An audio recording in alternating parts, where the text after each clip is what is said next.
Bonjour tout le monde, me voici aujourd'hui avec une nouvelle invitée. Je te laisse te présenter. Bonjour, moi c'est Eva Alouche.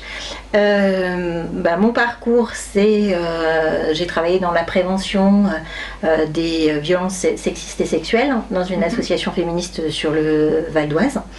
Et j'ai profité d'un licenciement économique pour ouvrir ma boîte. Super. À moi et devenir formatrice en fait dans ce domaine-là de l'égalité et de pouvoir intervenir dans des structures qui souhaitent instaurer des politiques d'égalité et tenir compte du public qu'ils accueillent.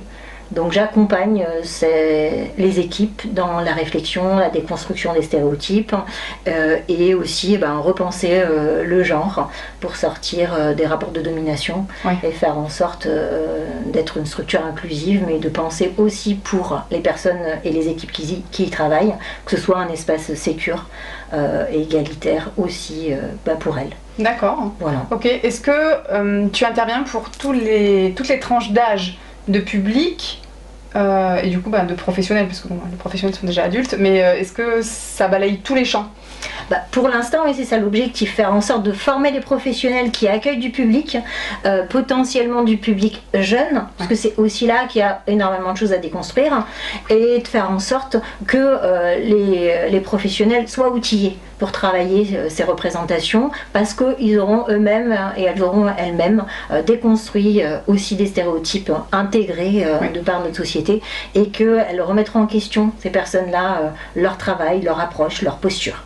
C'est avant tout ça en fait les éléments. Et ensuite tenir compte du public et de la tranche d'âge, c'est tenir compte aussi des modes d'accueil, de qu'est-ce qu'on leur propose, de varier les jeux, les outils pédagogiques qui sont proposés, de penser aussi la mixité. Parce que les espaces sont là pour les filles comme les garçons, malheureusement, et en fonction des espaces, des tranches d'âge, c'est souvent plus occupé par un groupe que par un autre.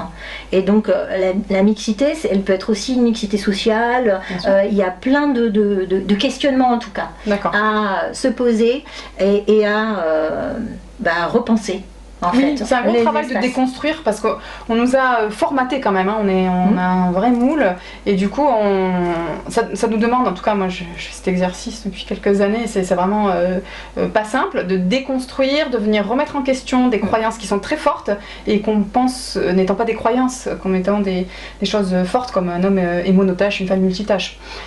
Au travail, bizarrement, ils sont multitâches. Donc c'est vraiment une connerie qu'on nous a appris de renforcer cette idée. Mais potentiellement, une entreprise, je sais pas, de n'importe quoi, travailler avec l'équipe elle-même pour re-questionner les rapports de hiérarchie s'il y en a, pour questionner la réalité ou la place des femmes, des hommes, mais aussi potentiellement des personnes racisées. Ça a du sens. Handicapées, voilà. Totalement. Parce que l'espace public, il est pensé et construit par les hommes. La place des femmes, là-dedans, elle est oubliée. Et la place des enfants, encore moins. Donc c'est aussi ça, penser le genre. Exactement, et dans les espaces on voit aussi les cours de récréation où ce sont les garçons massivement qui prennent de la place parce qu'ils jouent au foot et les études l'ont montré, les sociologues l'ont beaucoup observé. Au primaire, c'est les petites filles de CP qui sont le plus discriminées sur l'espace parce qu'elles n'ont pas beaucoup de place.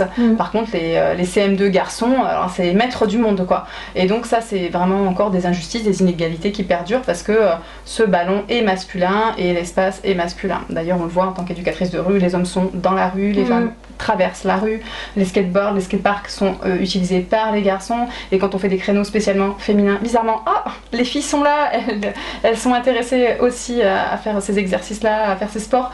Donc en fait le problème n'est pas l'activité en elle-même mais l'espace une fois de plus et cette mixité qui a du mal à prendre. Donc, parce que ça s'accompagne au final. Parce que, en tout cas, dans l'exemple de la cour, c'est vraiment ça. Les filles sont en périphérie alors que l'espace central est occupé par le ballon et qui est associé aux garçons. En tout cas, c'est comment on renverse les logiques, ou en tout cas comment on les pense pour que chaque partie ait une place. Donc c'est pour ça, c'est problématique. Je pense que c'est important qu'on ait des outils aussi professionnels comme ceux que tu proposes afin d'aider les parents, les professionnels.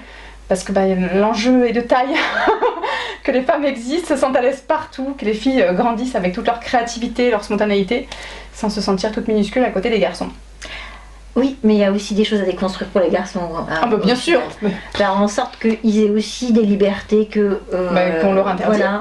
Ouais. Comme exprimer la peur et la tristesse, par des exemple. sentiments de façon générale. Ouais, il y a aussi des choses à déconstruire de ce côté-là. De partout, Ouais. de partout. Complètement. Parfait. Ben, je te remercie beaucoup Eva pour ces lumières.